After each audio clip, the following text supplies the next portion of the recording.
Welcome, ladies and gentlemen, Rodeo Time, the podcast. We're in an Airbnb in San Antonio, Texas. It's San Antonio Rodeo, obviously. And we've got with us the GOAT of clowning, Mr. Rump Chat himself, Justin Rumford. Hola. Hola. He's going to give us the story. He's going to give us the lowdown on what it took to just become Rump. It's pretty inspirational. I would say, though, the most inspirational thing that's been shared in this hour-and-a-half long conversation came from that man in the corner. So you guys listen in. It's going to be good. And just so wait for what Kevin Reed has to share with you guys, because it's going to blow your socks off. It's going to rock your world. So listen to Rump Chat. They've got a podcast on iTunes, Spotify. Do you also have it on YouTube? We have a couple on YouTube, but mostly it's on Apple, Spotify, Patreon. So yeah, because the Patreon is where the raw is. The raw is really raw. Yeah, not for everybody, but it's very in depth on many things. So you say in this podcast, you're like, kind of help your end game whenever you say peace. Yes. What are you gonna do? What else is your end game? Just real quick. It was a question I didn't get to ask during the podcast. When I'm done clowning? Yeah. What are you gonna do? I'm not telling. Okay. You don't tell you got to read the whole book to get to the last chapter. Fair enough. Well, listen to this podcast and maybe you'll learn and you can guess what Rump's end game is. Do y'all still, when y'all have guests on, do y'all still do like an intro at the beginning where it's just you and Hambone and no, you don't? We go straight to it. Have you always done that? Well, no. At first, we used to do 30 minutes with talking, and then not 30.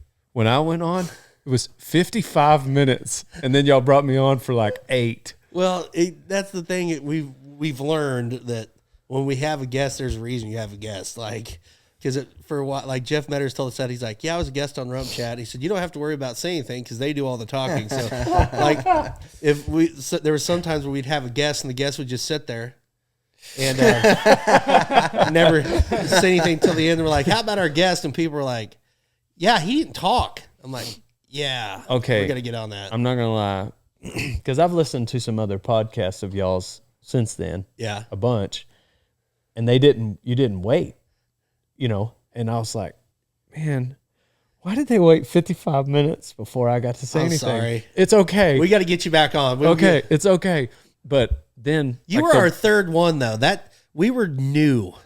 Yeah, you were podcast number 3. Do you also still ask people who they would fight? No, we quit that. Like, people got too weird because one of our rodeo committees, as a joke, I said I'd fight Roger Mooney. Roger's my friend. I'm not going to fight him. It's just a would you rather, who would you rather fight? I said I'd fight Roger Mooney, and I got a phone call from Strong City, Kansas. They're like, yeah, we have some people that listen to your podcast. Are you and Roger going to be able to work the rodeo together even though you're fighting? I'm like, we're not really fighting. Like, same thing happened to me. Like, for some reason, we're friends. I said Tyler Taylor, who is my friend, and I was just joking. And then somebody asked me, like, "What's up with you and Tyler Taylor?" I was like, "What in the hell are you talking about?" He's a sweetheart and I love him. He's like, "Well, you said you were going to fight him." I was like, so that's when I went back and I re-listened, and I was like, okay, first of all, I didn't say it for like an hour and a half into the podcast because I didn't go on until 55. But I was like, that's maybe not the best question because we asked somebody. I was like, who would you fight? And anyway. I remember. I was like, I don't know if this is a good idea. You got to have, but it's good for you because you're a rodeo clown and you can be quick. I think we asked Hambone. That's what it was. Yeah, and that's why. Hambone on. Yeah, Hambone couldn't fight anybody. Small hands, not very tough. But I love him. So who would you fight? Who would I fight? Yeah. To win or just to fight? Because I've fought a lot of people. Let's do one of each. Who would I like to fight for fun? I'd like to have a fair fight with Cody Webster, because he broke my nose in Las Vegas when we were joking around fighting. Yep. And I had to have plastic surgery because he deviated my septum. Is that a real? You actually? Yeah, he smashed my nose against my face, and we're best friends. And I'd like to have a fair fight with Webster. Who else? Who would I fight and not win? I'd like to throw a punch or two at Boyd.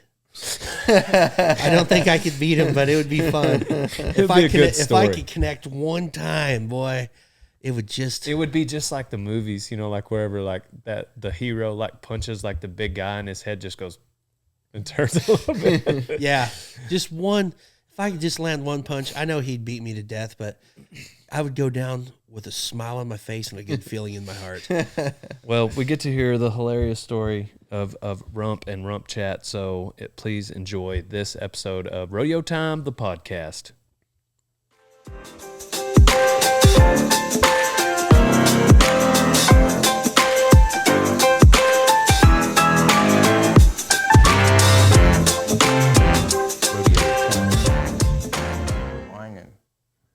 Yeah.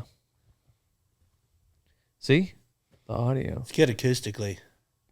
It's a good house for acoustics. Yeah, we're in an Airbnb. That asbestos really knocks a lot of the It just died knocks a lot of yesterday. the sound. It was the asbestos. I thought you guys had like real high-end equipment stuff. We're getting better. Yeah. Yeah. It started off not good, but now like we actually have the Roadcaster Yeah. also, and we have a Tascam Mixcast 4. Yeah. I bought don't even one. know what that is. I bought one. I got boozed up during the Extreme Bowls there in Austin. I went to Best Buy and dropped like $1,800. So there's that. Well, we just kind of our table here at the Airbnb is like really little, and so we just like, man, we're just gonna chill on the couch. Yeah, it's good. We don't have the big arms. We do at our table back at the warehouse, but on the go, we don't have the big arms. These that actually reach are over. very handy. Like these heavy things just for tables. I Because like them more. We had the clip-on kind. Right. The table, those sucked. Like, like with the long arms. Yeah. So we got like kind of like these, but it has the long. So it's got the heavy base, but like the long. I don't know, microphone holder. Does it suck worse than having to go on a diet and losing 18 pounds? No, nothing sucks worse than that. What has inspired you to do that? Well, honestly, like I've never really had trouble being a big dude. Yeah. Like I've always felt pretty good. I'm very active and like I went in, so I get 2 physicals a year. Okay. Yeah. I get 1 for CDL physical and 2 just, blood work. And, like I just want to make sure I don't die for a while. And because people are always like, hey man, you gotta, better start watching your weight. I'm like, I agree. But I'm 40. I'm not like 20, but but there for a while, for a long time, like drinking beer. Rodeoing's hard when that's all you do. And I think that was part of my weight problem because, when every rodeo you go to is a party, especially as the clown, and you get to the rodeo, say you get there on a Tuesday and it starts on Wednesday, and everyone's like, yeah, man, we're so glad you're here. We got all this beer. And like, hospitality food is never calorie conscious. Like it's always like the best horrible food you can have. Actually, it's either really good or it's like pulled pork or like those weird sloppy joes, like with the preg check glove where they do the old hand dip. So like I did put on some weight like during COVID when I was a pool boy, which you wouldn't think I would, but so I was like, man, I need to start dropping. Like I go up and down where I really will really try for a while. And then I'll get like 2 months in, I'll lose like 20 pounds. I quit losing weight. And I'm like, this is stupid. And then I'll eat Whataburger and like slam like 800 beers. And then I'll feel bad again. And like, I don't care to be skinny. I don't care if I have abs. I just don't want to die for a long time. You know what I'm saying? Yeah. Like I've got my triplets, and plus like, I just hate it that like, I'm very happy with being me. And like, there's a lot of peace in just being yourself. You know what I'm saying? Like, I just do what I want and say what I want, Have you always been like that? Yeah. I've always just wanted to do what be myself. So even in like high school, when like, I think, I don't know, high school more than junior high, maybe the first time you really start to notice people like having trends or they're wearing certain things. Like when I think that might be the first time where you kind of become conscious of like people doing that. Like, but when that time frame came for you, you didn't care. No, I was country when country wasn't cool. Love it. Like I've always kind of been the same way my whole life, but like people, just the random people that, now that I'm a bigger guy, like committee guys or just random people like, how are you doing, Mr. Fat Man? I'm like, say what? Like, I can damn near do a backflip. I'm a big dude, but I still got a little flavor in here. And so I don't know. I guess I'm trying to lose weight just so I won't be harassed so much. Like, I'm not in bad health. Like, so you're at peace with being yourself. Yeah. You're annoyed at the noise. I'm annoyed. I don't feel bad. Like, I don't look in the mirror and want to cry. I'm like, I'm a big dude, but I want to be healthy too. It's rough. It is so hard because especially, and y'all know how it is, driving down the road, driving down here to San Antonio, it's, a 10-hour drive from Oklahoma. I'm driving along. Hey, looky here. I need some fuel. Pull in the old truck stop. Options, McDonald's or the roller things. Yeah. Which the roller things are so dang good. Have you had those? And plus when you're driving and you're bored, that's when it's hardest not to snack. Well, and what else really screwed me on the whole thing, I quit chewing 5 years ago.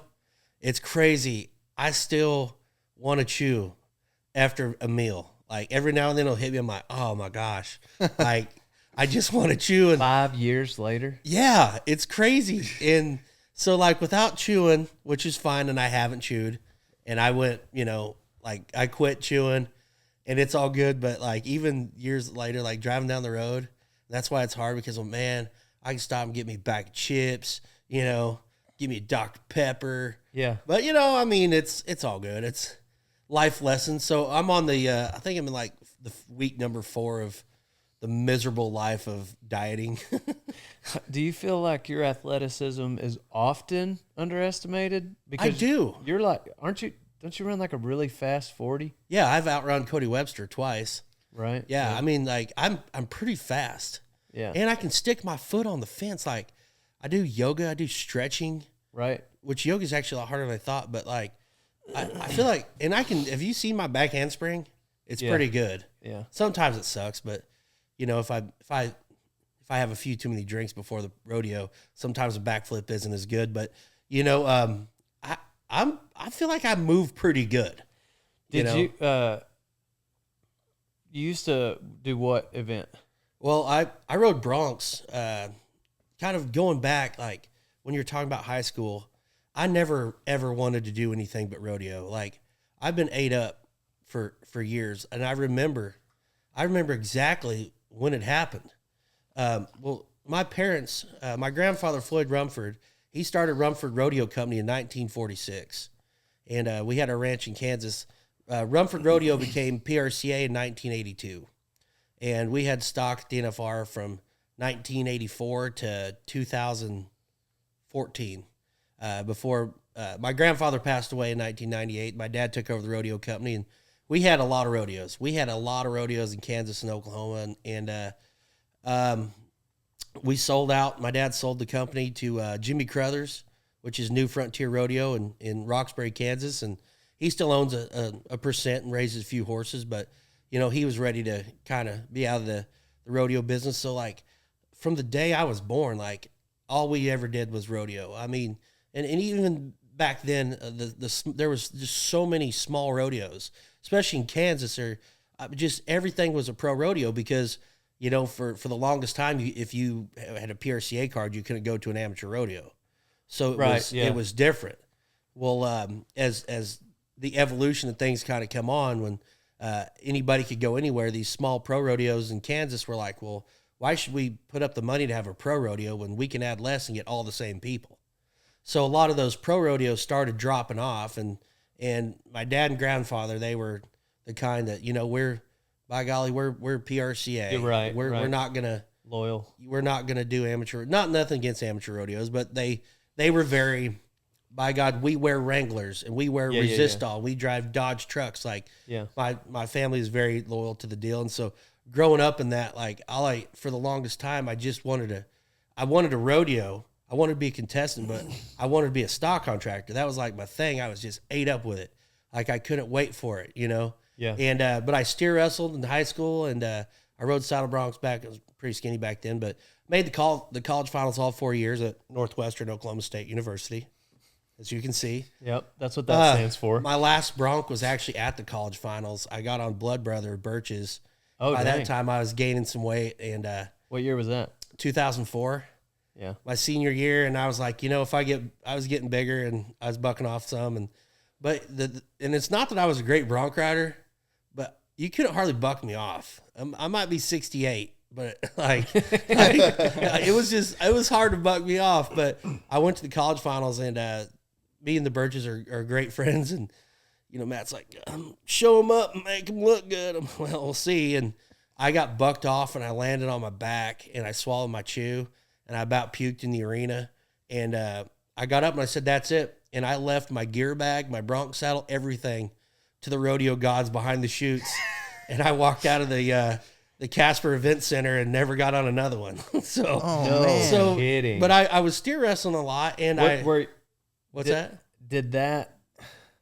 did you ever regret that? No, Good. like I knew you. I figured you were going to say I didn't ever regret it. I was glad to quit when I did, because I had a lot of fun, man. I went to Shawnee, Oklahoma, and when I was rodeoing, I was the same age as Cord and Jet McCoy. Yep. And we all high school rodeoed together, and Will Lowe was from Kansas, and we Kansas high school rodeoed together, and so I got to meet so many cool guys that I'm still friends with, and to this day, like my high school kids I graduated with, I can't hardly remember any of them.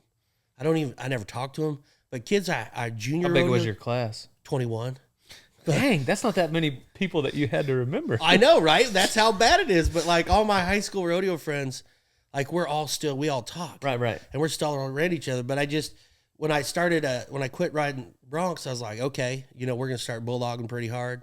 And I made the circuit finals in the Prairie Circuit, which was a big deal because like out of the 12 guys at our circuit finals, 10 of them made the NFR. We had Oak Berry and Spud Duval and Ricky Huddleston and Jason Lair and Stockton Graves. Like, so, like our group, it took in the Prairie Circuit like $15,000 to make the circuit finals. Wow. So like my dad and everybody's like, we're gonna pump you up, and through college I'd had some success, but after college I was like, this is time, and like all I could think about was just rodeoing, and that's what kind of screwed my credit and my finances for years because I just kept thinking, man, I'm about to hit it. So I got in with Drew Melvin and Stockton Graves and Jewel Hazen, all who went to the NFR, and I didn't. But it turned out it was getting so expensive to rodeo when you don't win, and I went one winter, and I did pretty decent. But after everything got said and done, after going to Denver, San Antonio, Fort Worth, didn't get into Houston, I got placed at Rapid City. By the time that I paid everything, like plane tickets and mount money and fuel, I didn't have like any money at all. And I had this girlfriend, and she was not very attractive. But her dad was mega rich, and he was kind of letting me use one of his credit cards a little bit. And then she dumped me, and then he wanted paid back. Oh. Yeah, so it's a whole deal. But I kept thinking, okay, we're going to figure this out. And at the same time, my sister, Haley, she was married to Drum Schneeberger, who's been to the NFR, 12 times. They're not married anymore, but he's still great guy, an excellent roper, probably one of the best. Won the NFR a couple times, and I mean, just to make the NFR 12 times. And so I'm like, okay, we're gonna get this figured out. I'm gonna keep bulldogging. We will find a way to rodeo, because this is really dumb, but I always listen to that Twisted Sister song when, like I want to rock. You can't let anybody tell you not to rock. Turn it down. No, I want to rock. I want to rock. And I was like, I want to rodeo. I'm going to find a way to rodeo. And so I was. That's not really dumb, by the way. Well, but like at the time, like all my other friends are like, maybe you should get out of this. I'm like, no, we'll figure something out. Like all I could think about was the NFR, and not your rodeo friends though. Yeah, even some of my rodeo friends, they were because they would ask me for a while they wouldn't really want me to travel with them because I never had any money, and so it'd be my time for fuel. But hey, man, can I catch you later? Or I'd try to do something dumb like.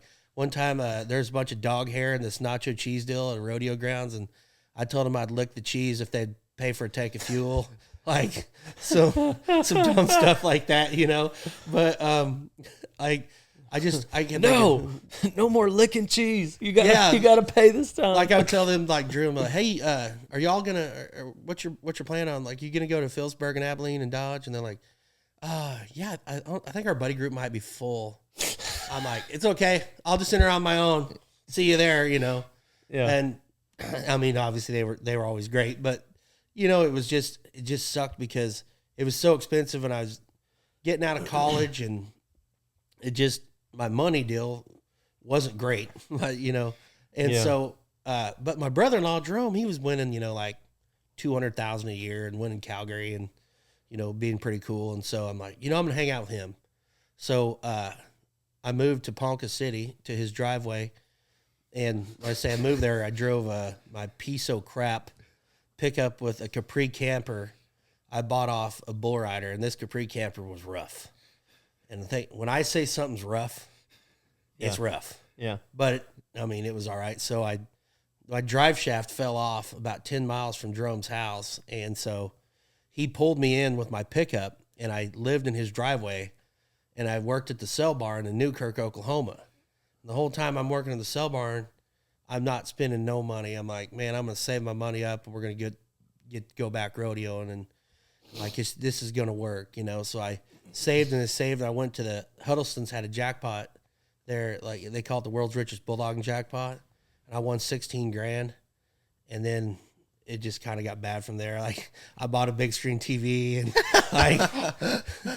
For your Capri. We made it. I bought a new drive shaft so I could drive my pickup, and I was like, man, this is gonna be great. And that year, I get in with Shane Henderson, and man, we're rodeoing and things are going good. Like I'm winning money and making money, and I'm like, just thank you, Jesus. It's all working out. I'm like, told you guys this is gonna work. I'm like, this is gonna work. And so I go to these rodeos, and I win a bunch of money, and I go to Reno and win around at Reno, win some money. I'm like, Cowboy Christmas, here we come. First one at Greeley, snap the old leg. Dang. Break my leg pretty bad. And so that's 5 months out. And all that money that I was making, I was not handling it right because I was in my 20s and I wasn't married yet. You know, it just was dumb, you know. And so then I'm like, I am in a storm, you know. So, but I graduated from Northwestern. I'm trying to find a job. I don't really want to work. Well, I ended up getting the assistant rodeo coach at Weatherford, Oklahoma at Southwestern. They're like, hey, you know, we'll pay for your master's if you want to come back and be the assistant rodeo coach. I'm like, I don't really need a master's. I didn't even need my first degree. Yeah. You know, but I was like, all right, you know, I'm healing up. So I went back to Southwestern and was, you know, rehabbing and they had a, you know, great school there at Southwest Oklahoma State. The job sucked. Worst job I ever had as far as that goes, but it wasn't fun. But, you know, I went to school and got healed up, and the whole time I was doing that, I was like, all right, you know, we're going to figure this out. And at that time I was living in my Capri camper in this guy named Tanner Houston's driveway. And so I saved and I got kind of back on my feet. And that summer I went to Cody, Wyoming to work for Maury Tate. And so I could steer wrestle every night. And it was fun, you know, and kind of get things back going. And I met my wife, Ashley, and we started dating, and everything started kind of working out. And so the goal was to get through the summer and the next year, in 2007, I was going to get married, and then I was going to go rodeo.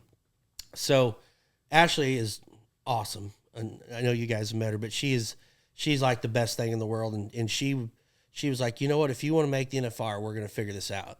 Right. So when we got married, we decided not to buy a house. We weren't going to buy anything. We were going to live in her parents' basement because she wouldn't stay in the Capri.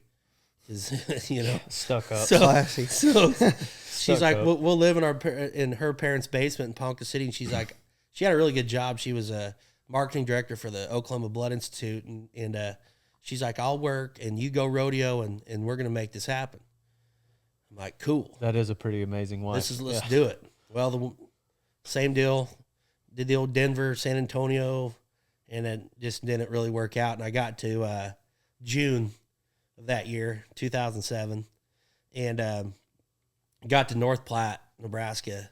I had no money at all to go over the 4th. Like, things just weren't going well at all.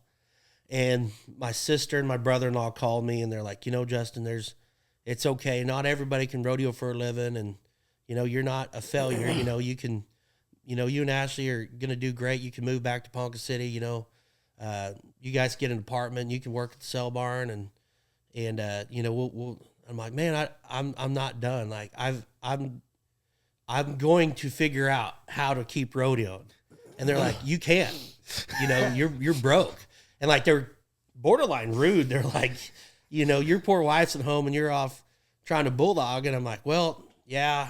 I'm like, we'll figure something out. So at North Platte, I'm like, all I need to do is win $1,600 at North Platte. So I'm like, with $1,600, that'll at least cover my expenses. And that's back before, when you could say you're going to pay in the office and you could wait till the Monday after. Yeah. So I'm like, I can make this happen. So I got the best one in the pen at Slack at North Platte. And I'm like, all right, here we go. Broke the barrier to win it. And so I told everybody I was with, I was like, guys, you guys go on. I'm not going to be able to go. So I'm sitting on the fence. This sounds theatrical, but I swear this is how it happened. I'm sitting on the fence after Slack. It's kind of like, you remember in Kingpin when Roy Munson just sits there and everybody leaves at the end? Yeah. I was sitting there on the fence by myself, and Slack got over at like 11:30, and there's a perf that night, and there's nobody around. I'm sitting on the fence at like 1 o'clock in the afternoon just by myself. Because for one, I'm trying to figure out how I'm going to get home because the rest of the guys went on to Utah to Pleasant Grove. So I'm just sitting there by myself. I'm like, man, this sucks. And I'm like, I'm going to be honest with you guys. I was kind of being a bitch. I was like kind of crying. I'm like, well, this is it. Completely understand.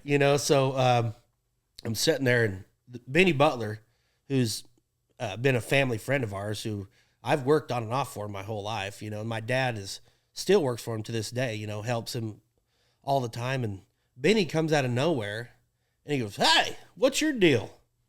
And I'm like, well, he's like, why are you crying? I'm like, hey. I said, because I didn't make it. He goes, what? What do you mean you didn't make it? I said, I have no money. I'm married. We're living in my in-laws' basement. And I'm like, I didn't make it. I'm like, I hate to admit defeat. I go, I'm defeated. Like, this is it. No NFR. I'm like, all I ever wanted to do was rodeo. Like, and now I have to realize that it's not happening.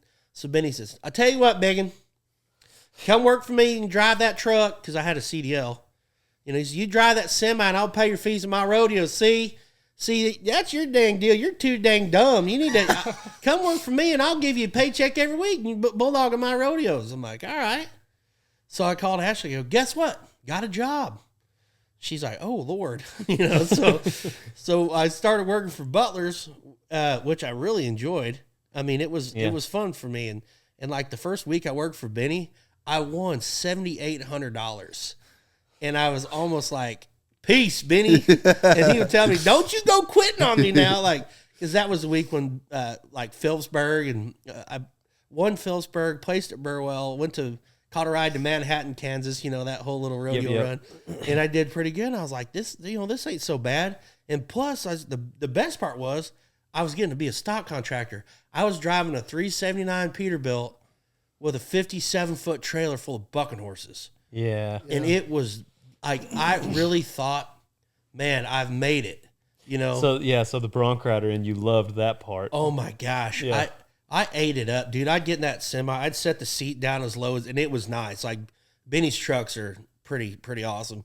I'd set the seat down. It had the wood grain steering wheel that had like the naked chick cutouts in the steel part. Yeah. And it had the long toggle switches. Yeah. And on the gear shift, it said 3 speeds: fast, slow, and go, baby, go. And then the seat was real low. Oh yeah. Yeah. It had the naked lady calendar, and it was the stereotypical right. It had 8-inch straights, and it had a 600 cat. Like, this dude it was cool. And so like I'd load after those rodeos, and I'd throw on Chris Ledoux, like them horses that buck, and boy, go pulling out of there. And it was last night I stopped. Great. I dropped a cow off at JB's on our way here, and he had just got a straight deck from Norris, and it was the old Silverado, and it was like a 78 trailer, old trailer, but it's, you know, straight deck, and it's got the slats. And I told Donnie, I said, if I ever win the lottery, I'm not going to tell anybody, but you'll know, because I'm going to get a Peterbilt with maybe a Kenworth, I don't know, but it's going to have a straight deck with slats. Yeah. Not the round bubbles, but the slats. like Frontier's got 2 of those. Love them. And Yeah. then and we were in the trailer, JB was showing us, and I said, I don't care if the reason I don't care for production is because of the timed event arena.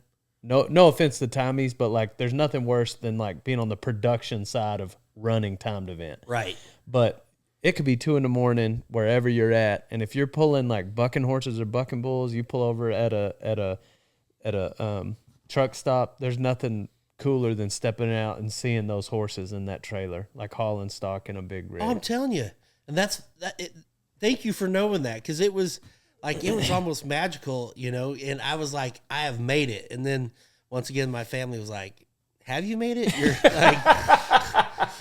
like you're driving you're kind of living in Benny's driveway.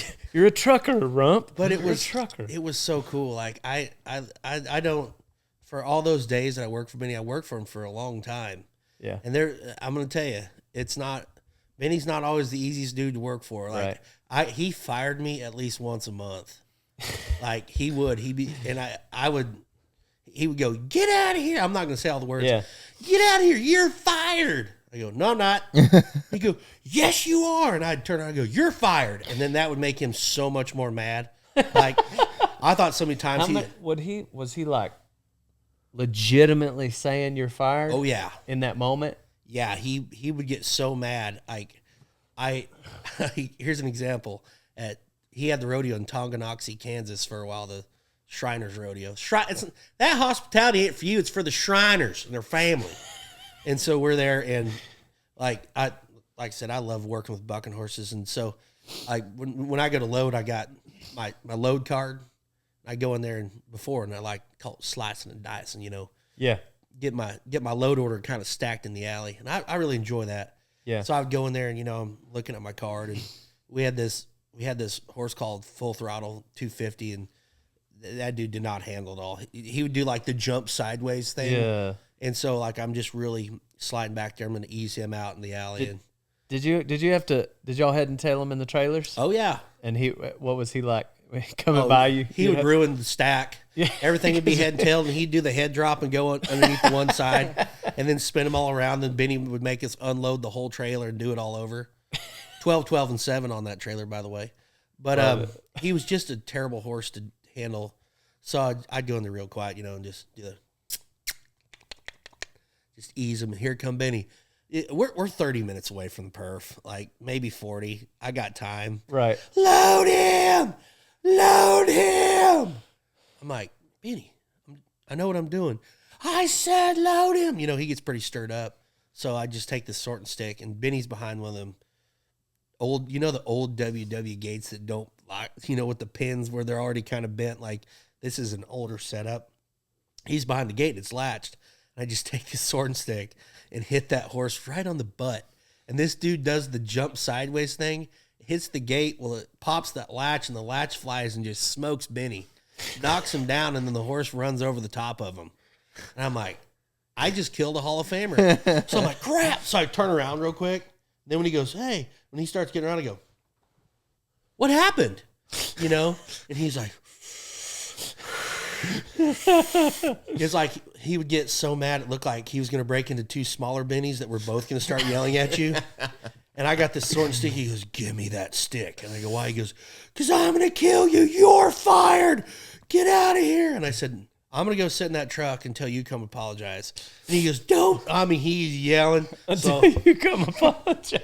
So I go out to, this is a true story. So I go out to the parking lot, and I sit in that Peterbilt, and right when the first belt racer came, he came and knocked on the door and said, hey, we all make, in the heat of the moment, in the heat of the moment, you make a mistake. See, I know.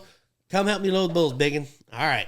So That was his apology. yeah, but, or like the one time, where was that? Where did all that happen? That was at Tonganoxie, Kansas. But then at my old man he picked up a little for Benny. He really worked for Charlie Thompson most, but like him and my uncle would go pick up for Benny, and then sometimes Harry. But I think Benny, when I talked to Benny about it, he remembers my uncle a little more than my old man. But anyway, so like I never really knew. He didn't work a lot. It was kind of just like if they had multiple rodeos going on, he'd show up and pick up. But I knew that he was like a hard ass, growing up. Like that was what, when my old man was like coaching me on shoot procedure, just like anybody in rodeo these days, they use Benny as like, at this point, your ass getting ripped out of the bucket chute by anybody, like he was just always the standard for like a hard ass shoot boss / stock contractor. So anyways, I was in Phillipsburg, Kansas, and he rode by, and I was in the bareback riding. I wasn't a bareback rider, but I was in the bareback riding, and he rode by, and he said, pull him, and I was like, oh, okay. And so I pull this horse, and then and then the grand entry starts, and I was like, man, this feels really early. And at the end of the grand entry, he was horseback in it. They introduced him, and he came by, and he was like, why in the is this horse pulled? And I was like, that's what you said. He's like, I said, roll him. I was like, oh. And then I was like, oh, dear Lord, here it comes. And I guess just a wave of peace rolled over him. He was like, it's okay. Just roll him. Well, then I got on the horse, and it was just like a horse that a lot of people turn out, and I think he just didn't care. He was like, was this it brand 250? Maybe. No. It was a horse called Eclipse. Oh. You know Eclipse? Yeah, I do. Bar 62, that horse would have been out of 74 Lusty Lady. Yeah.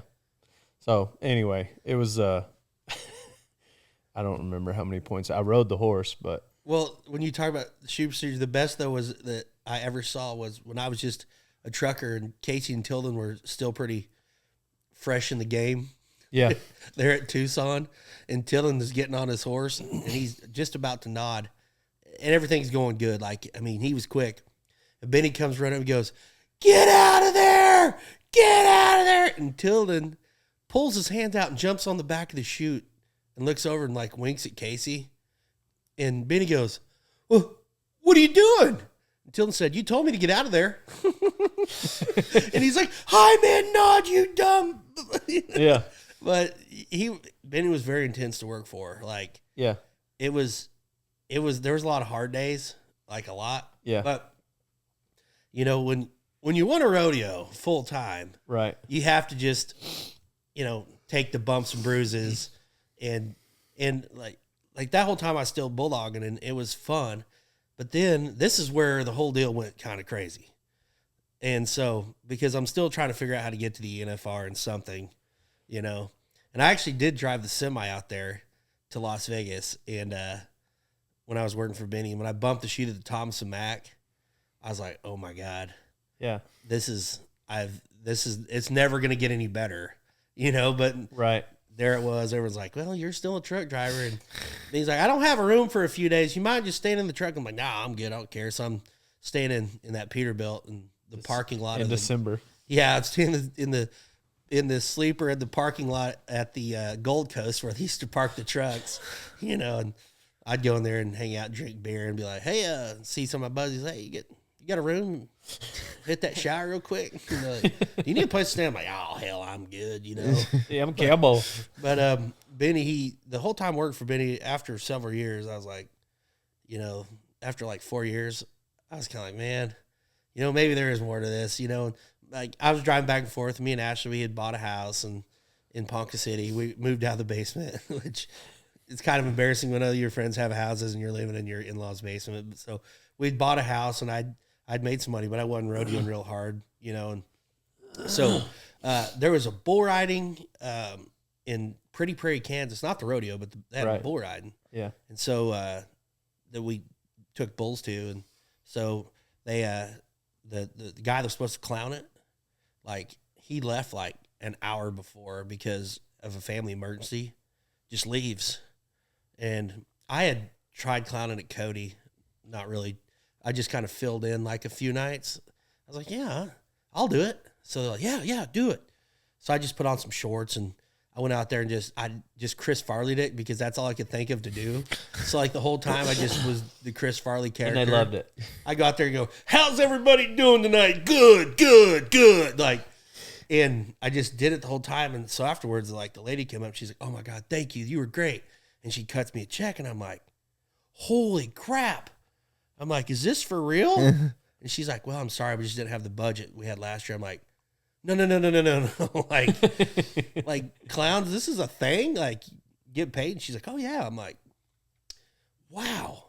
I'm like, man, this would be pretty cool because Benny, the compensation for 7 days of work. I mean, like really when you boil it down, working for a stock contractor, there's no upper management. You're never like, and I've said this before, and some of my stock contractor friends don't like it, but it's the truth. Like, unless you're the stock contractor on the card, you can't work the highest you're ever going to get is to be able to flank and drive a semi. Right. Like, there's no upper management. No matter how long you work for a stock contractor, you are just a worker. Right. And I mean, that's where I was like 5 years in with Benny and he paid decent, but when you look at the pay, like compared to the work, driving the truck for 14, coming to Tucson or coming here, being out here 4 days, driving straight to Tucson, unloading, driving back to the ranch in Elk City, sleep a night, reload, drive back to Tucson, rodeo for 9 days, load and drive straight to Austin. When it works down to about $2.15 an hour sometimes. Like, because you're never off the clock. Like like I said, there's just no upper management. So I was like, wow, man. So I had got to know like everybody in those years working for Benny. And I'd been at San Antonio and Tucson and Austin and Burwell. And so like at all those rodeos, I was always getting drunk and after the rodeos with the committee guys and cracking jokes and, just my standard stuff, showing butt crack and doing the underwear slides and stuff like that. And what legend was it? Who was it that said like, as rodeo cowboys, we have a responsibility to spend time with the committees and whatnot afterwards? I don't remember. Gosh dang, who was it? Man, if I hadn't, anyways, I'll think of it. But like somebody said, it's like it might have been tough. It might have been tough. Hedeman. I could see that. But it was like, but I remember, I think about it all the time because I personally didn't party a lot, still don't, but like I would try to make an effort to spend time back there, afterwards because, like these people put on this rodeo and it's their 1 weekend a year where they get to kick back and they get, they plan for it all year. They prepare for it, and then we do it every weekend, 3 or 4 times a weekend. But when we show up to that town for them, it's like a lot of those people, it's a once a year party. They work so hard. And they work so hard. And then we are the quote unquote celebrities of the show. And it's like, so they want that moment with us. Oh yeah. And so when we get to let our hair down, so to speak, they anyhow, it must have been tough. I'll think about it, but it was like, hey guys, you got a responsibility and it doesn't mean like you got to be a fool, but like it's just part of like, it's kind of like, signing autographs for a little kid that walks up. Yeah. You also spend time with the committees and. Well, when I was doing it, I didn't even know, I wasn't even thinking like that. I was just like, there's the same committee guys every rodeo. They're just different people, but you got the one guy that maybe asks you too many times if you need anything guy. You have the parking lot guy. You have the mutton busting guy. Yeah. You got, I was just hanging out with these people because. But in production, so the difference would be like at a contestant, you blow in there and then you're going somewhere because you got to be somewhere the next day. Production, you set up camp and you're in that same spot for 4 or 5 days and you're going to hang out with those people not only during the rodeo, after the rodeo, but all day running slack. So like that's and most of them bonus. Most of them, even if they live a mile away, they will bring a camper and stay right at the rodeo ground. So, like you live together. So here you are about to transition, and you've got this foundation built with all these committees. Well, yeah, and that's because everyone's like, how in the world did this clown deal happen? I'm like 11 years in, I still am blown away with it. So I was like, man, this is a lot of money. Like, I think, I was like, man, I think I could do this. So I'm telling Ashley, I'm like, man, what do you think? And she's like, man, just whatever you want to do. Yeah. And I was like, man, I just want a rodeo. And like, I didn't set out to be a clown. I never dreamed of being a clown. I've got drawings in my office from when I was 5 years old of riding horses and bulls at the NFR. Like, right. But I was like, you know what? This may be something I could do. So I called Binion Survey, and I said, hey, I'm thinking about being a rodeo clown. I said, could you help me? And he said, yeah. He's never seen me clown, but I've known him. Right. So he gave me Sterling, Kimmel, Yuma, Douglas, Wyoming, Clovis, New Mexico. And then so I called Heath Stewart. Me and Heath went to college together, Frontier Rodeo, because when I was in Alva, I lived in Freedom. And so I said, hey, I'm going to be a rodeo clown. Could you help me out next year? Sure. He said, if you come with me, I'll get you Arcadia, Fort Pierce, Florida, and Beaumont, Texas. And I'm like, dang. So then I called Dave Moorhead, who at Three Hills Rodeo. I said, man, I said, Dave, guess what? I'm going to be a rodeo clown. He's like, oh, man, you should have been doing that a long time ago. I said, could you help me get a couple rodeos?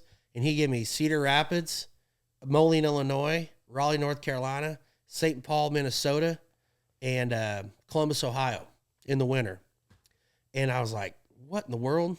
And so... And then, of course, maybe Benny. Well, here's the deal. We kind of got sour.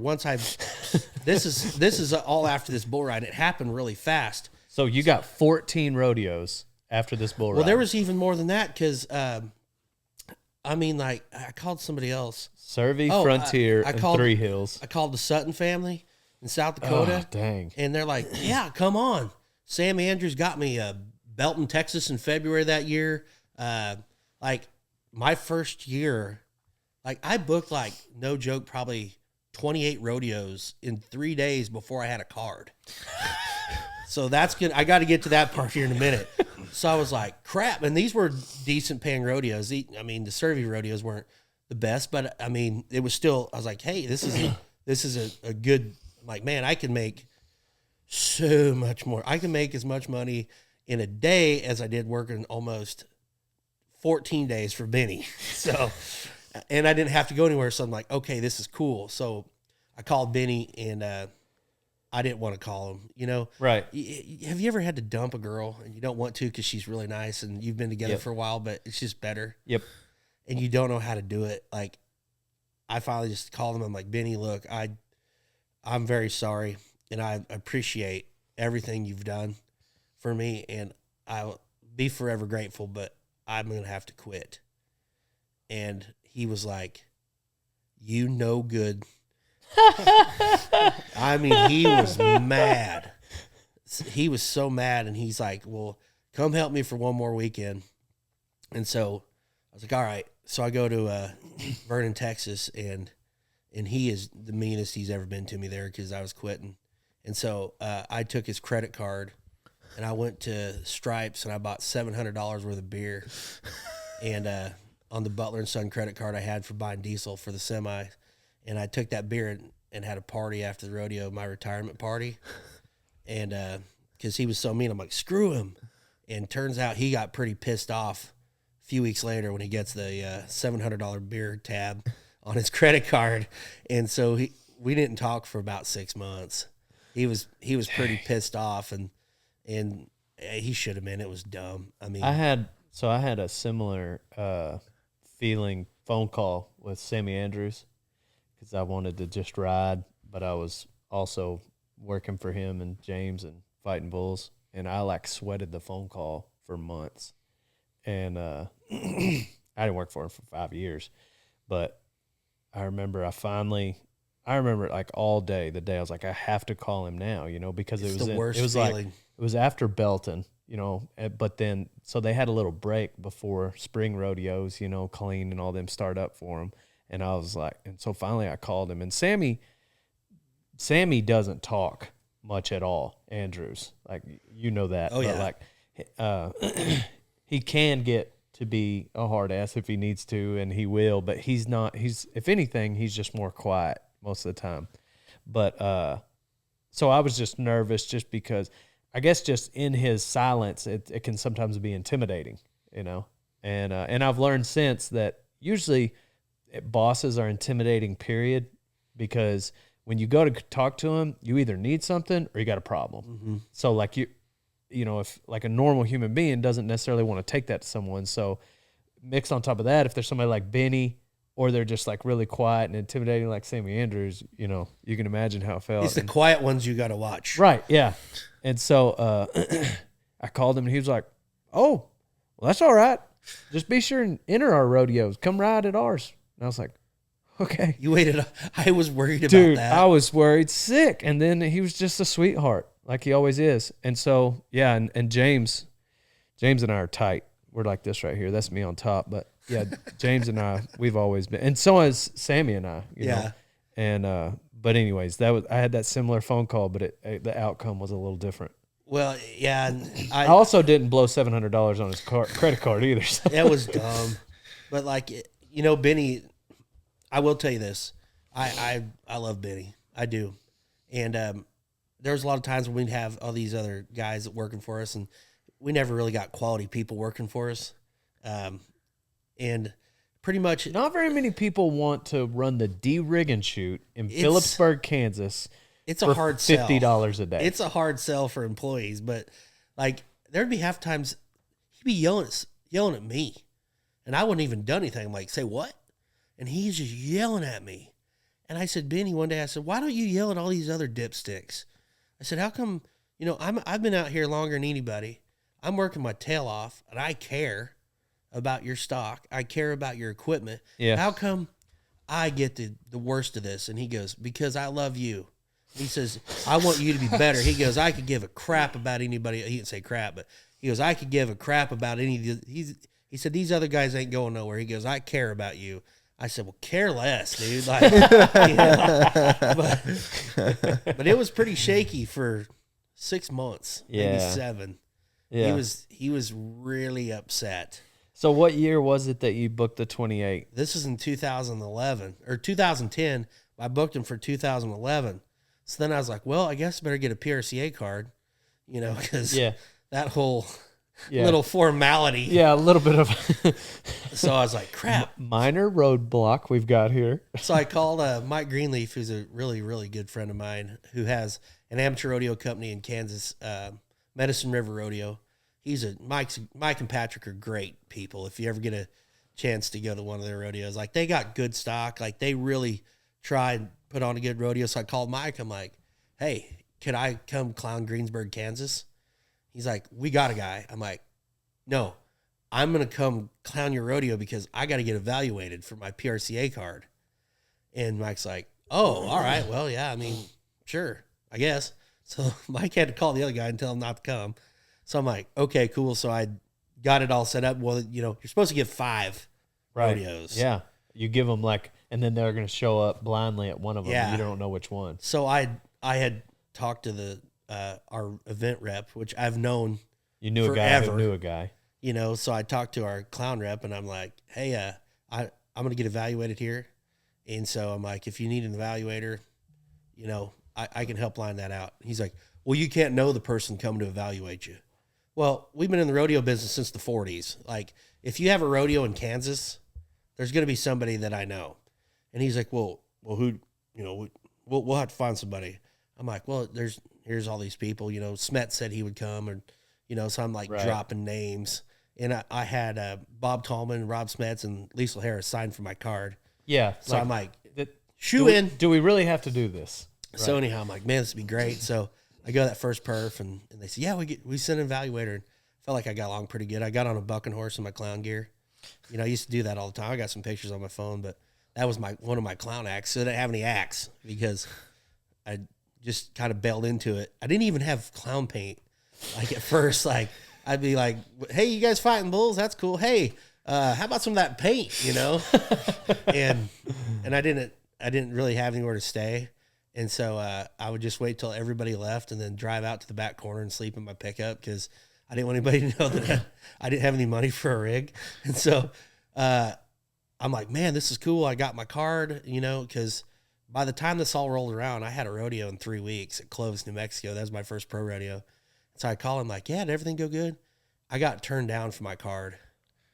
Oh, dang. Yeah. And this is in 2011. They said, yeah, we just don't think that you're cut out for PRCA, and, you're not quite good enough yet, but don't get down. We're going to, you can apply again. I'm like, uh-oh. Call Mike. He's got another rodeo next week. I'm like, I'm in a pickle. I'm like, I'll do it for free. I've got to get evaluated again.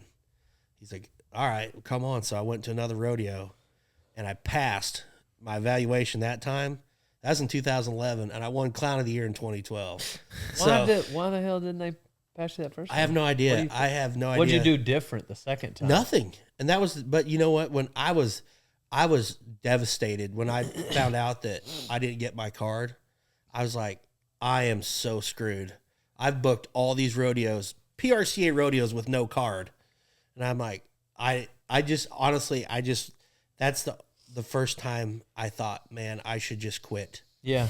And I was like, I should just get an apartment, work at the sale barn. I'm like, yeah, what have I done? But then I'm like, you know what? No, I want to rock. We're going to do this. So I went back and I got my card. In 2012, I won Clown of the Year, and I was the alternate for the NFR, which was the ultimate in. Yeah. And that year, I tried to pay Benny back, and he wouldn't let me pay him back. He said, you'll come work it off. And I went to his place, and I hauled 8 loads of hay from Elk City, Oklahoma to Austin, Texas in his semi for free to work off the 700. So, I mean, then after that, it just blew up. Like all these rodeos, I don't even know how it happened, really. Look, it happened so fast. But, I'm rodeoing full time. I got to work the NFR.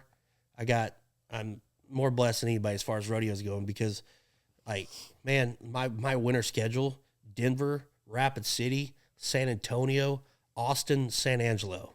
Yeah. That's pretty cool. Pretty booked. And I'm not saying that boastfully. I'm just saying, like, I never wanted to do anything but rodeo. And while clowning is maybe not where I thought I would be, man, it's a pretty cool gig. Because I win every perf. It's crazy just because, like, thinking about, I don't know, when you get off into this sport, you realize how passionate people are about it. And, like, that story is the epitome of that, because it's like you start off riding broncs, and then you're steer wrestling, and then you're willing to work for Benny Butler doing all the things, driving a truck. And it's just like you're immersed in the sport no matter what, and you just never quit. But it's just crazy how these guys probably get tired of hearing me say it, but kind of one principle is like leaning in on your strengths, and then a way to do that whenever you're kind of moving forward in life is like, a friend of mine said, you pour water on a table and see where it goes. And your table was rodeo, and you just kind of, it took you a while, but you kind of just watched to see where it went, and then it finally went in the direction of this clown deal. Yeah. And then you just went there, and then you follow it. Yeah, and, and I feel like that, even though, like, I feel like sometimes I wish people that didn't know me, because of the Cowboy Channel, I get a lot of hate. What? Yeah, the old school people that just sit and watch the Cowboy Channel 24 hours a day, I don't blame them. I'm on there like last year, I worked 92% of my performances were televised. And what would they have to say? Oh, all kinds of stuff. Boy, I wish the clown would shut up. And I think the kiss cam's stupid. I'm not even in charge of the kiss cam. Or, I get a message, I think you need to change your stuff up. You said the same thing last week. Well, guess what? Last week, I never worked Weatherford, Texas. I've never worked Lehigh, Utah. Like, so these rodeo people, not rodeo people of any significance, but like, right. There's a Canadian bronc rider who's 75 that I finally had to block because, he was my ultimate troll. Like, he said some mean stuff. He's like, I hope you have a heart attack in the arena and die. Oh, like, shoot. Just some stuff like that. But, like, people that used to rodeo that don't know me, I wish they could know how much I love rodeoing. Because even to this day, Like I can tell you numbers. I can't remember important crap. Yeah. I don't know my mom's birthday. Right. I can't remember. But you know whose mare foaled eclipse. I do. I was thinking about you know her brand and her name. When Brody Crest come walking up, I'm like, man, there's Brody Crest. I remember when he drafted Womanizer in 2020 before COVID hit at San Antonio and was 90 points to win San Antonio. I remember that stuff. I remember when Bobby Moe got slammed here in San Antonio off of Showstomper, Frontiers. Showstomper's number is 601. Like, I love this. I love rodeoing. And the contestants and everything. I think that sometimes people outside of the rodeo box want to put, well, you're just a dumb clown. But, like, these contestants, like, you know how it is. Like, we're all friends. Like, I love these guys. And you know, like, Tim O'Connell last night come up, and he's like, man, it's just always good to see you. Like, there's so many friendships that I've got to be a part of. And I just wish that people would know that about me. Like, man, look, I'm just doing my job as a clown. Yeah. But, like, I truly, when I'm in, and that's one thing that I do wrong sometimes clowning, I get to watching. Yeah. And I'm like, oh, crap, wait. Oh, yeah, 100%. I need to get back to it because because you're a fan of the sport. Yeah, I love it, man. And especially here at San Antonio's been great. Like, Stetson, right? That dude, stupid good. Right. Like, I almost don't like him because he's so good. He's just such a good kid. He was 92 the other night. Right, I saw that. And, of course, you know, going back to the hater deal. My God, that's not a 92. I've been watching bronc riding forever. And, you know, if you wear a blue shirt and you're from Utah, they're going to mark you 90. Shut up. Just enjoy the rodeo, man. Like, and, you know, I'm still good friends with a lot of the steer wrestlers. You know, there's not many of my generation left, but like Hunter Kieran, Blake Mindeman, and some of those guys. But, you know, the bull riders are always fun to hang out with. And we, you know, on a normal year, I'll work 200 and some performances. Like, I don't hit 100 by the time I get through the winter schedule. And I'm taking a little time off this year just to, you know, because my kids are rodeo now. Oh, God. Dang. Yeah. And so, like, I want to do more stuff with my family. And they go with me quite a bit. But it's crazy, like, thinking about haters. Somebody said once, a guy that I follow, just kind of inspirational / motivational type speaker, he was like, he always talks about like not caring what anybody thinks, but if you are going to take any sort of advice or maybe constructive criticism, it should be from those closest to you, which makes so much sense. Mm-hmm. You know, people in a comment section, they have no idea. Like, they don't know how you treat your wife behind the scenes and how much you care about your kids and your family and what you've been through to just make sure that you are in a rodeo arena. You know, they don't see all that. But, like, so for instance, if like Leroy was to come to me, or Donnie, you know, or maybe Kevin, if Kevin talked any. Yeah, could you keep it down the corner? If they were to say, hey, man, I've been wanting to tell you about this thing that you've been doing or saying or acting like, my ears need to perk up, you know.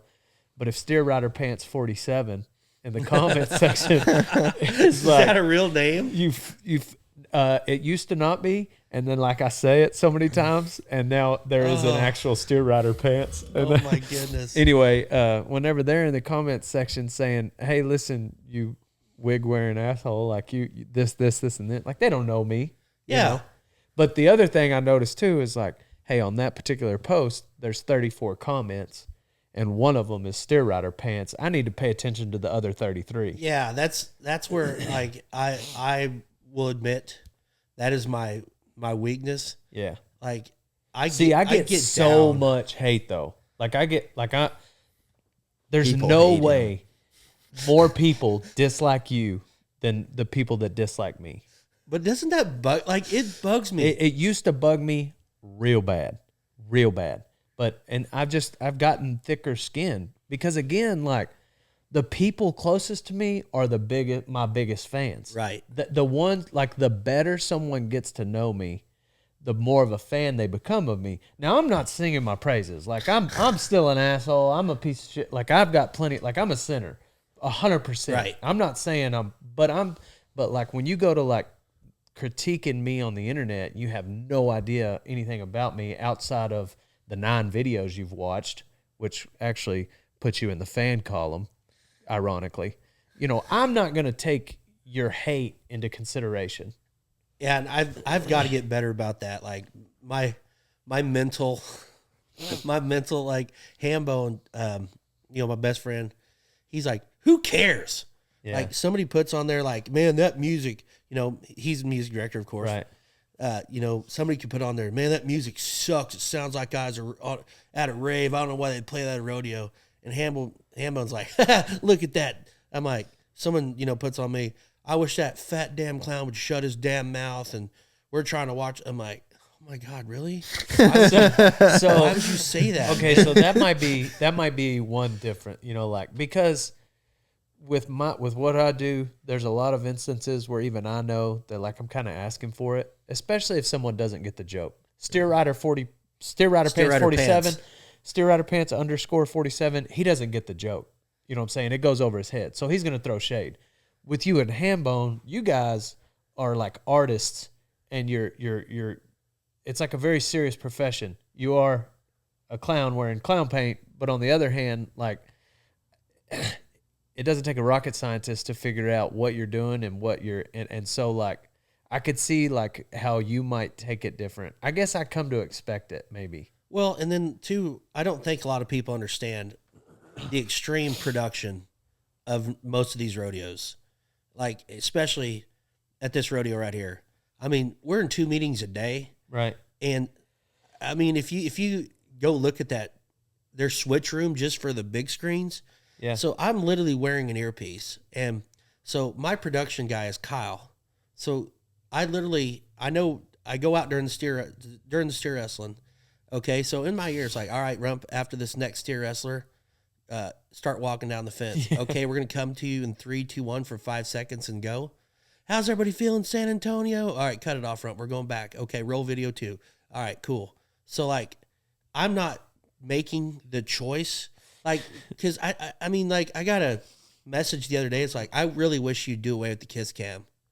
You think I'm the president of this rodeo committee? Colgate paid $25,000. They sponsored that for $25,000.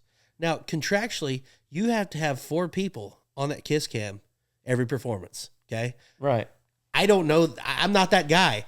I literally am just doing my job, but it's crazy to me how many people that watch the Cowboy Channel that think like I have some magical, like, who's this guy? Like, all of a sudden there's just a clown in there. What? And the production crew's like, what's he doing? Just leave him. You know what I'm saying? There's a boob grab incident from a few nights ago on the kiss cam where a guy, they put it up in the kiss cam and he reaches over and grabs her boob and, Does he know her?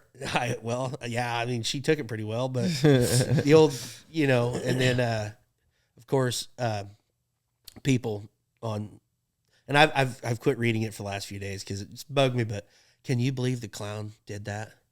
His kiss cam is getting out of control.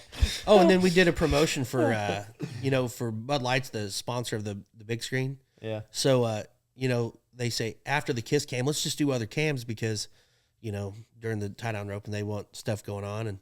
And so, let's go with the beer chug cam. So, all right, cool. This would be great. I'm like, you know what, everybody? I know a couple things about Texas. Texans love H-E-B, Whataburger, Dr. Pepper, and drinking beer.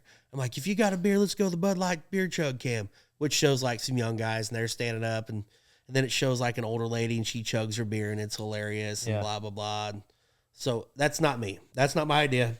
I'm just the guy with the mic. And right. I wish I would have screenshotted it. But I get this message.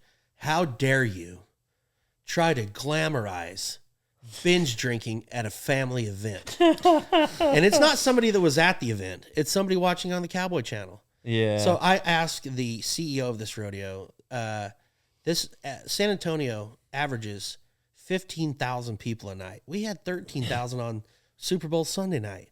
Dang. So they average 15,000 people a day at this rodeo.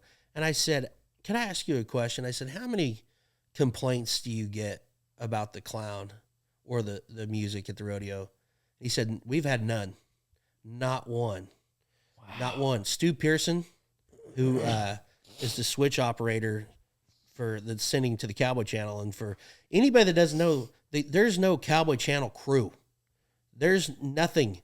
The Cowboy Channel, all it is the live feed from the rodeo. Right. It's not made for TV. It's literally the live feed. The rodeo. It's like you're there. They've had 2,000 complaints from people at home. And do you know the biggest complaints? And I know this because... but how many people are watching, though? That's 2,000 out of what size crowd do you think? So the demographic is, they say that 200,000 people have the Cowboy Channel. 79,000 actively watch it. 79,000. Okay. Yeah, between that and then the Cowboy Channel app's a whole different deal. But so 2,000 people that were not at the rodeo are complaining. And the biggest complaints that not just San Antonio, but these rodeos get, the mutton busting, the kiss cam, and sing-alongs. And the thing is, like, the crowd at and I don't mean this the way it's going to sound, but the crowd at San Antonio, when it's over, we go sign autographs up top. Right. And I do this every night because I want to know. I ask every night, did you like the rodeo? Yeah. Who was your favorite cowboy? The one guy, or, you know, on the night that Stetson was 92, what was your favorite part? Was it Stetson, right? Which one was he? You know? So, I mean, I don't mean that rude, but the thing of it is, like, the kiss cam, the sing-alongs, the dance cam, all that stuff. Yeah, the old lady drinking a beer was their favorite part. Yeah. But, I mean, that's all, like, we're at a rodeo, yes, but this is also entertainment. These people... I mean, do you realize what it takes to get into a big winter rodeo as far as, like, you park, you pay $30, right? Yeah. Then you walk like 2 miles, 3 miles, it seems like. Then you get there, then you buy a cheeseburger for $12 and you buy a couple beers. If you take your family, man, you're at $300. Right. Easy. Yeah. Easy. So, you know, like, man, these fans are paying the money and they're wanting to see this. We got to entertain because honestly, like, if you take away the sound and you get the sound, by God, I thought we were at a rodeo, not at a rock concert. We get that nonstop. But you take away the sound, you take away the clown, you take away all the stuff. Guess what you have? Slack. Yeah. And guess what? Slack. Nobody goes to Slack is free. You can go to Slack for free at most rodeos, and guess what? There's nobody there. And I don't mean that rude because I love rodeo, but, like, at the same time, if we are going to keep rodeoing into the future, like, we can't sit back and play, all right, let's go to shoot number one. Here's old Bill Johnson. Bing, bing, bing, ding, ding, ding, ding, ding, ding. You know, you got to have the pyro. You got to have the punch factor. 100%. You know, because and we're in a different venue everywhere we go. Like, things that work in San Antonio might not work in Abbeville, Kansas. And you know, a rodeo in San Angelo, it's not going to be the same as rodeo at Cal Poly. You know, I mean, so we have to do things completely different because, you know, most of these buildings, like all the VIPs around the front, most of these people, this is the only performance they'll see all year. They're not trying to follow Tough Cooper. You know what I'm saying? So, I mean, we want to educate them as far as, like, with our announcers and you know, we want to stat them, but at the same time, it seems to me most people are just there because they want to be entertained. They want to watch the buck-offs. They want to see the great rides, but at the same time, they're not. As a clown, if you walk into the arena and everybody on the front row is holding a day sheet and a pencil, you're screwed because no one's going to laugh. Yeah. You know what I'm saying? But these are not day sheeters. These are, they sell wine at this rodeo. And every lady in the front row has got on it like a $900 pair. You've been on the front row here. Right. They've had $900 boots. They have their boutique outfit on. The guys beside them has, like, the weird jeans that there's not really even a brand on, but they're kind of stonewashed. And you know, the hat, the pre-shaped hat, with their beer, you know. So, I mean, like, I don't know. When I think about it, it's like I just wish that the people at home, the older generation, like Clay Tom Cooper and Byron Walker and those guys that just hate on everything, like, man, there's a lot of things I don't like in rodeo. But guess what, man? If we're going to be a part of this, we got to roll with the changes. Yeah. You know, we can't stop and go, well, rodeo's been good to this point. See you later, everybody. You know, I mean, Yeah. if and I feel like rodeo's gotten big. Like my kids going to those youth rodeos, which I didn't even want my kids to rodeo. I want to play golf or do something. But like my little boy, out of nowhere, we spend 2 months rodeoing with JB this last summer, and now we're entering junior rodeos and the calf riding. You know, and my girls are running barrels but like even Bandy in his 7 to 9 calf riding at the little junior rodeo in Kingman, Kansas, there's 48 kids. Dude, it's coming. In the 7 to 9. It's coming. There was was 528 contestants at a junior rodeo. Not runs. And that was in where? Kingman, Kansas. Kansas. Right. Yeah. I mean, there's not very many towns with 500 plus people in Kansas. I know. You know, so like, I think that, and I talked about this on the last couple of podcasts I went on as a guest, that we did the show we did was based on, they're like, what do you want to do a show about? And I said, I get probably 40 or 50 messages a day from people saying, how do I get started rodeoing? How do I get started ranching? How do I get started riding bulls? Just all the time. And I would just copy and paste like rodeo school websites and send them, you know. And then to people wanting to get started ranching, I would say, go work somewhere for free. But essentially, though, what I'm getting at is like, you know, Chris Ledoux's song, you just can't see him from the road, you know. Well, now, because of the internet, you can see us from the road. Oh, yeah. And that's a fact. There are people that are living in cities that had no idea this life existed. And yes, in the 80s, 90s, even before then, you know, you had Western movies. And that's where their knowledge of what a cowboy or a rodeo cowboy looked like and should be, that's where it came from, period. Well, then the internet came along, and you got goobers like Dale Brisby making content, and now all of a sudden these people are like, oh, that's what's going on out there, and that has slowly become, you know. And then you get the wreck videos that go viral, you know, people that guy steer wrestling that big Hereford cat, you know, stuff like that goes around, and people are like, whoa, this is interesting. And my point is that I believe over the next 5, 6, 7 years that we're going to all experience growth. Mm-hmm. And what's important is how we handle it. So when they're going to start coming to, you're going to have 13,000 people show up on Super Bowl Sunday because they're more interested in this rodeo now than they are the Super Bowl. And now I'm not saying that like whatever. I'm not trying to throw shade on the Super Bowl, whatever. If you watch that, that's great. But the point is like we've got attention. And I think that like I'll have an impact with videos, but one example I gave is like we've all been there where you sit down, whether you're on a plane or you're in a restaurant or whatever, and you sit down next to somebody and you start having a casual conversation with a stranger, and they're like, what do you do? And they're like, I'm a rodeo clown, blah, blah, blah. And there's that moment where they're like, you can tell that they're on the fence. You know, it's like, they're not against it. They're not necessarily for it. They just don't know. And they might even ask, oh, do they really tie it around their jelly beans? Like, well, no, some of them are mares and they don't even have jelly beans for it to be tied around, you know. But whatever. The point is in that moment, you have an opportunity to be an advocate to someone who's on the fence. And those are the moments when our industry really starts taking advantage of them, is that's what's going to make an impact, because you're not going to convince somebody who works for an organization that's trying to ban rodeo. Yeah. Maybe one day if you find yourself stranded on an island and you can, like, for 6 days where you can have a good conversation with that person who's passionately against rodeo, like maybe you can convince them. But more so what's going to happen is all those people on the fence who don't have an opinion, if they can learn, you know, how passionate you are and how much you do care about animals, and, you know, you can dispel some of those myths.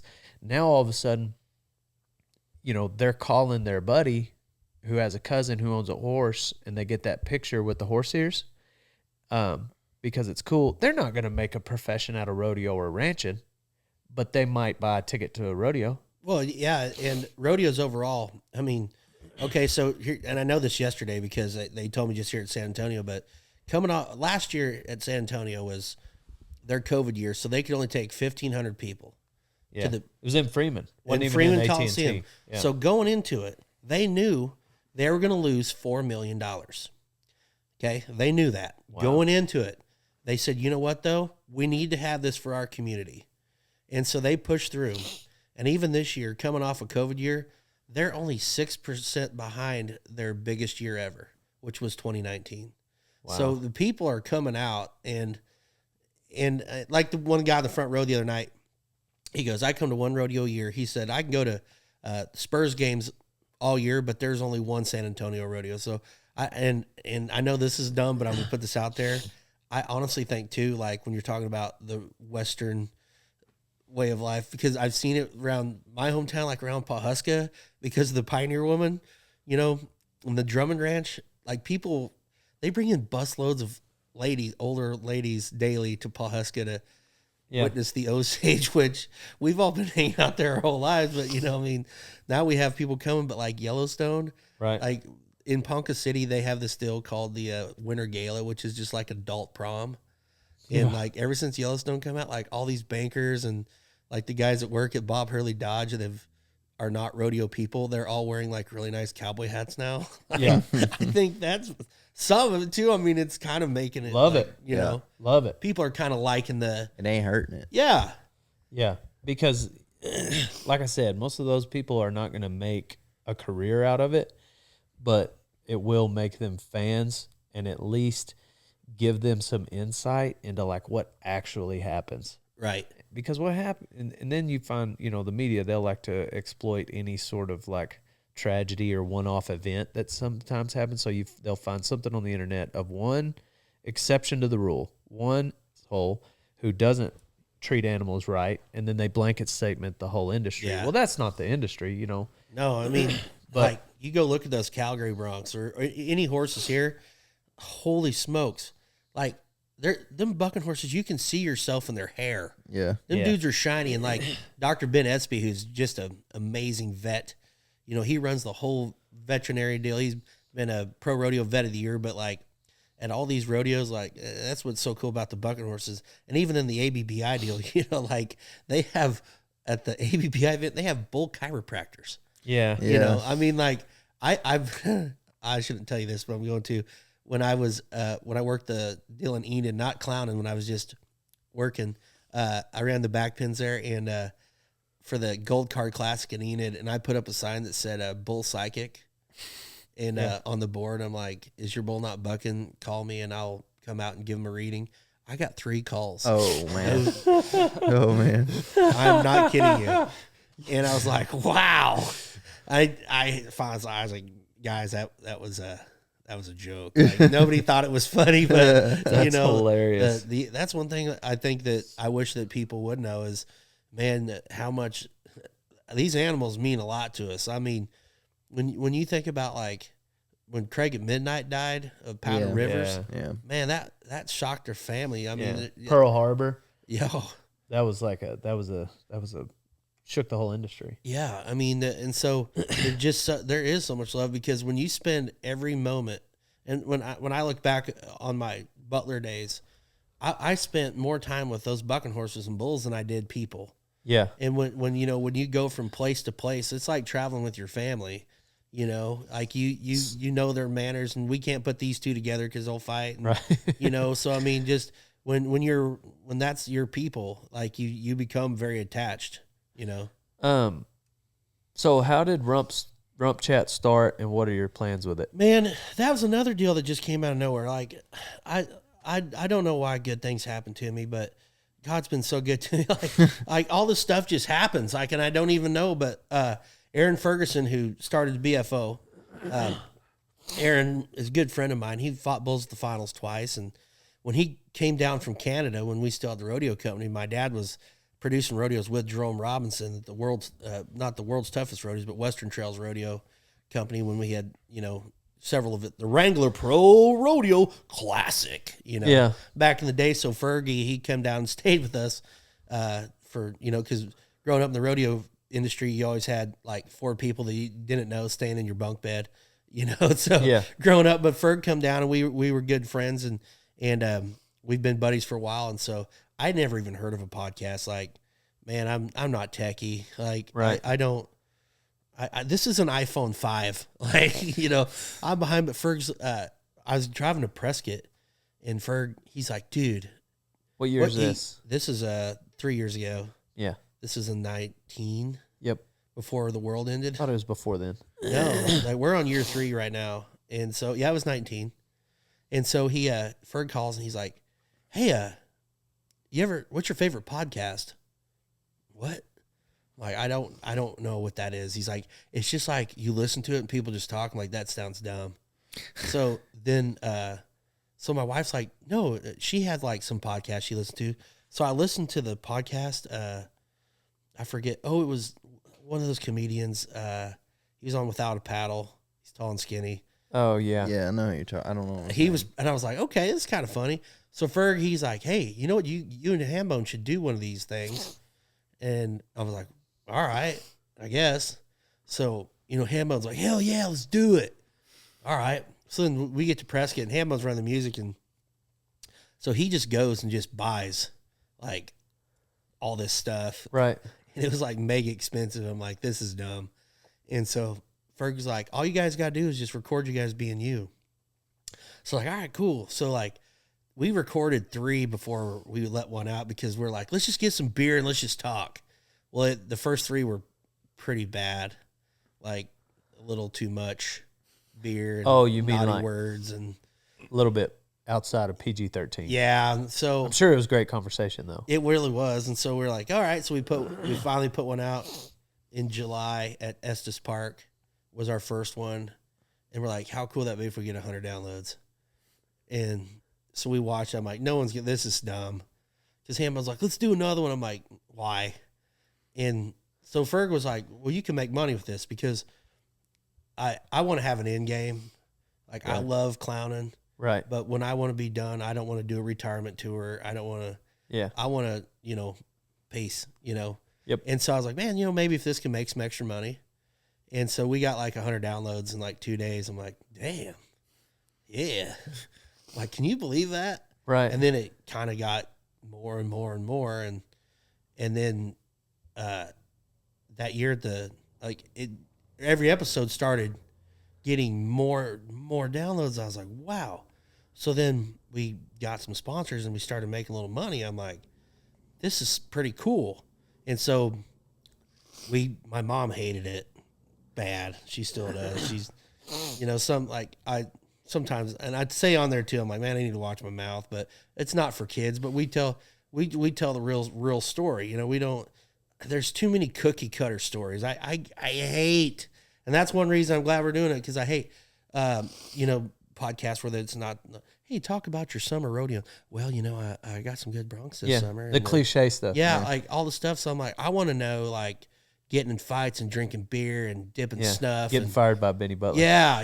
Like, I want to know the real stories behind the music. I know that. Yeah. I love rock docs, dude. I watched the one with Aerosmith when they're talking about when Steven Tyler and when he was all messed up and then he got in a fight with his band and like right before one of their shows, he just takes off walking across the parking lot and like all this stuff. So I'm like, Steven, how was your tour? Well, it was really good. We played Sweet Emotion several times this year. And, so I'm like, man, I want this to be something, like I want to tell these stories because, man, I love, like, one thing I love so much about rodeoing is just driving in my truck by myself and just listening to rock and roll just as loud as I can. Yeah. I love rock and roll. And I'm like, I want to have a rock and roll podcast. That's why, I've always been a fan of Motley Crue. And even before it was cool, I got my 5th grade picture at home. I got on a Motley Crue t-shirt. I had on a polo. And one of the guys that drove a truck for us bought me a Motley Crue t-shirt. And my mom didn't like it because it said shout at the devil, which is shout at the devil, not with the devil. It's actually an anti-devil song. And I got to school and I took my polo on. I put that Motley Crue t-shirt on. And in my yearbook, I actually have the Motley Crue t-shirt on it. Yeah. But, that's what, like the Rump chat with the Motley Crue deal. And so we started doing it and kept doing it, and just it's gotten bigger and bigger. And you know, how many total episodes have y'all done?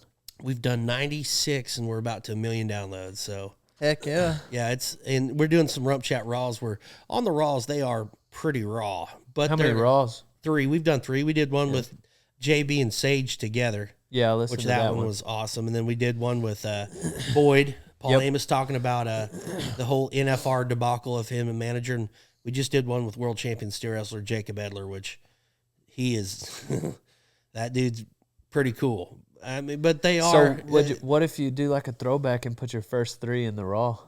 They could be raw because they were pretty raw, but you know, like I'm not proud of a lot of stuff, but I'll tell the stories, you know, like because I'm not gonna say it didn't happen, you know, like so many people are like, why would you say that? I'm like, because I don't care. It happened. Like every day I want to be a better person, you know, especially with my kids, like, you know, and I said that on Rump Chat the other day. I'm like, man, I'm really trying to watch my mouth. Because when you rodeo full time, it's pretty hard not to cuss. Right. In the arena, never a problem. Yeah. I can go into that perf and not say a bad word. But when I step out, I'm really trying to work on my language because I don't want my kids to say it, you know? And they're 8, but like, you know, when Bandy gets bucked off a calf and he goes, shit, don't say that, dude. Yeah. Will you say it? Well, I shouldn't. I don't know. I get it. Like I've kind of just I'm back and forth on that, just because like I know that like it's kind of a gateway. You know, if your language is a certain way, you know, it can lead to like how you talk. You know, it's gonna just affect maybe how you act, and it could lead down a path. But also, there's worse things in the world than a kid saying a 4-letter word. Yeah, I just really want my kids to be good, like you know, and Bandy, he's already, like, we went to that rodeo and, like, so we stayed at the Cervy Ranch this summer with JB, and then we were at Spanish Fork with them and Samantha, and so we all kind of hang out because, you know, when he drives that motor home, so I was just letting him take my pickup so he don't have to unhook and go everywhere. Right. So we at that youth rodeo, and my little boy, he's looking around, he goes, the other dads that are kind of helping, there's some dads that used to ride bulls pretty good.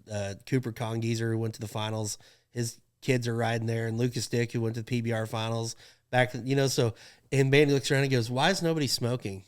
Like, I'm like, well, that's just, he's like, oh, that's probably just a pro rodeo. I'm like, yeah, that's that. He's asking why the kids aren't smoking? No, why the dads aren't. Oh. So, oh my gosh. You know, I that's one thing in Rump Chat. Like, we got an explicit, the E on there, but also, I really like that as an outlet that I can actually talk because, man, not to beat the hating thing down, but like I have to make fun of myself a lot just so I don't get any complaints because people want to complain. And so in the arena, when like I say this one joke, hey everybody, you know what? It's Friday night. I know I'm chubby, but on Friday night, where's all my chubby friends at? Yeah. You know, funny, right? No. Yeah. I get a letter. When you said, where's all the chubby guys? My son, who was over beats, was sitting there, and he just started crying because people were looking at him, and he didn't cheer. Well, hey, I'm sorry. You know, like, or the wild fan of the night we did in Raleigh at the World's Toughest. We give a $100 bill, right? $100 cash. Where's my wild fan of the night? This big lady, bigger than me, long hair, beautiful gal.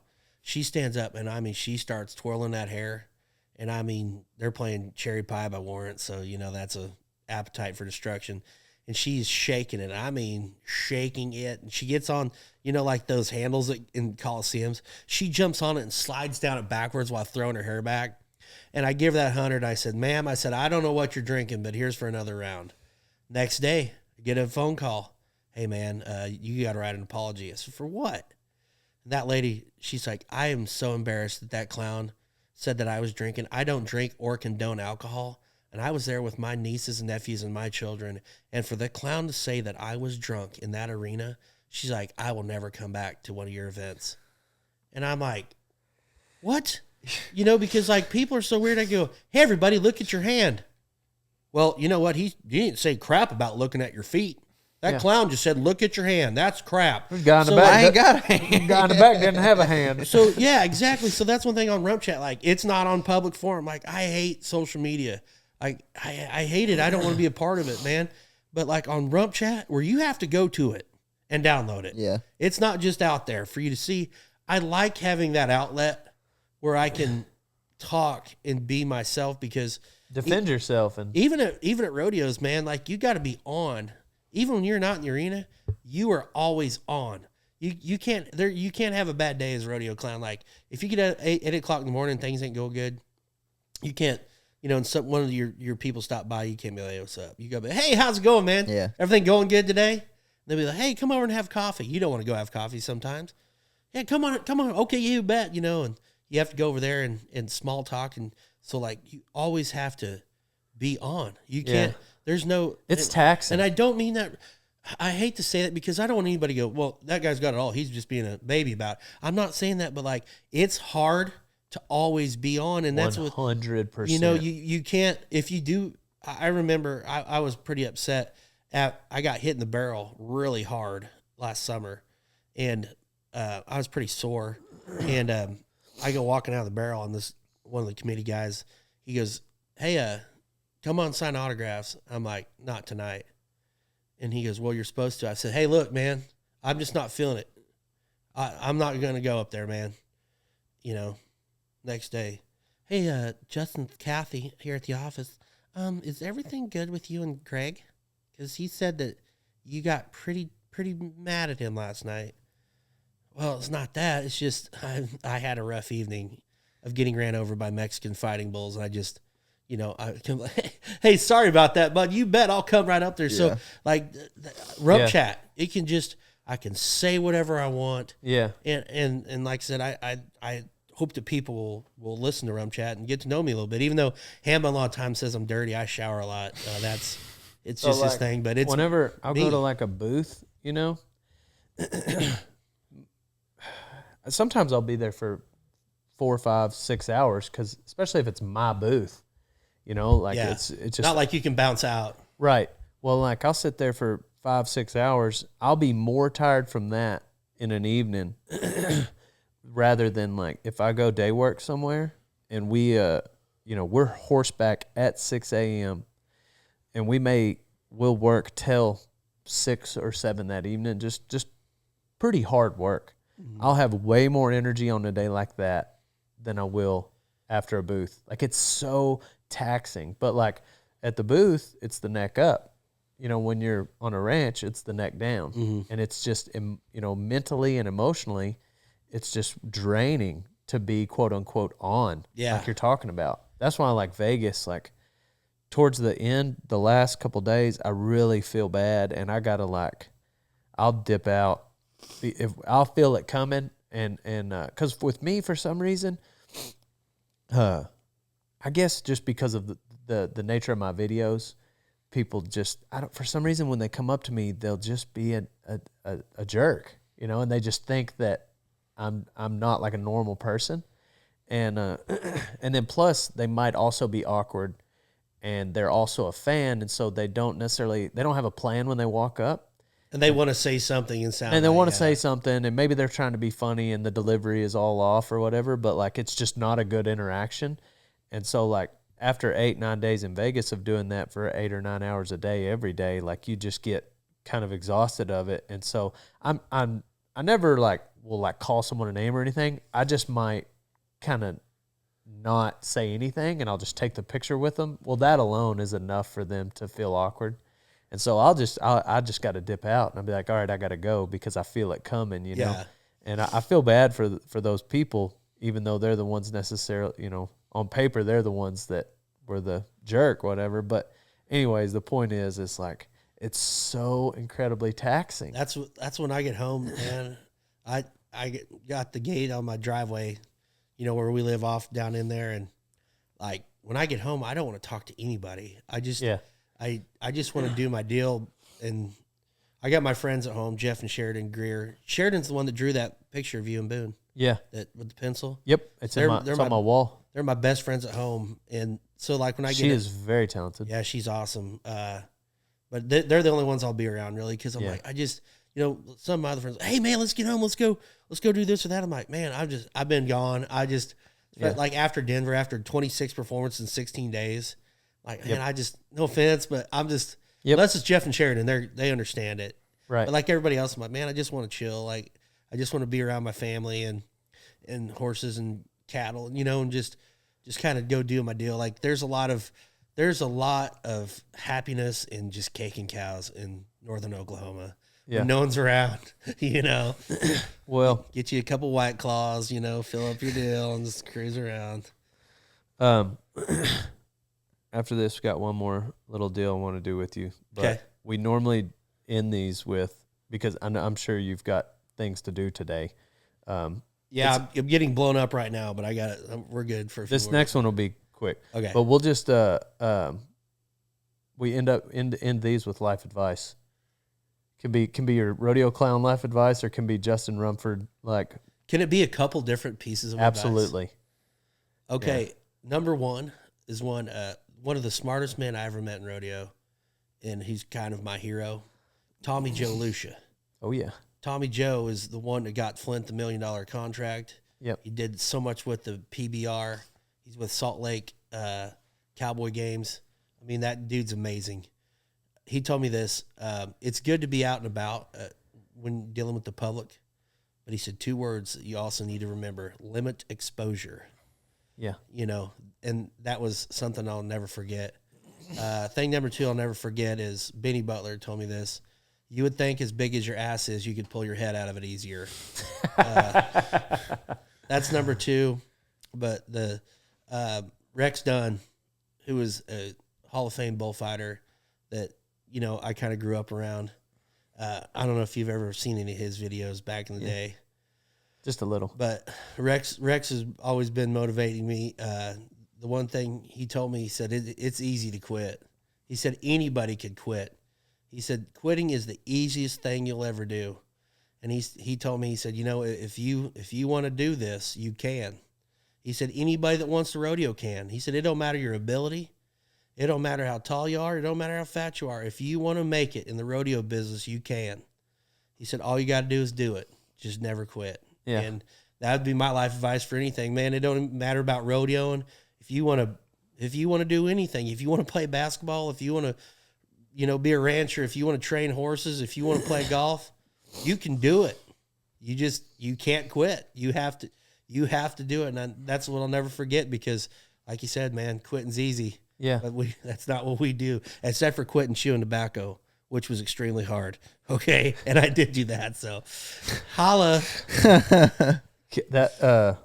Kevin, you got any life advice? Don't sweat the petty things and don't pet the sweaty things. Say it one more time into the mic. Yeah, into the mic. Because that's gold. Yeah. Say it one more time. Don't sweat the petty things and don't pet the sweaty things. Okay. It might be what goes on a t-shirt for you. Yeah, I like that. What do you got, Donnie? Take a chance, Columbus did. Nice. Yep. Yeah, I say do the right thing for the right reasons and deal with the consequences.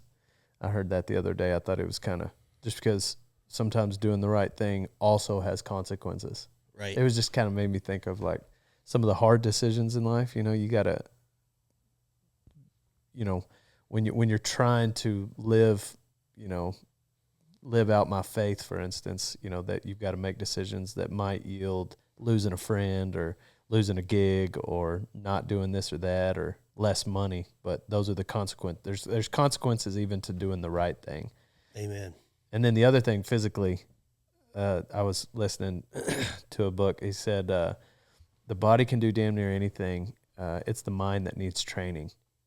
And so just on your weight loss journey, it was a Navy SEAL instructor that said that. Come on, mind. And then my final piece of advice is go listen to Rump Chat. Yeah. Yeah, not with your kids. Yeah. Next, we usually record the intro real quick after this. So, Okay. Donnie, All good. roll the outro music. Here it comes. Here it is. Outro music commencing. The board is sideways, guys. So there it is.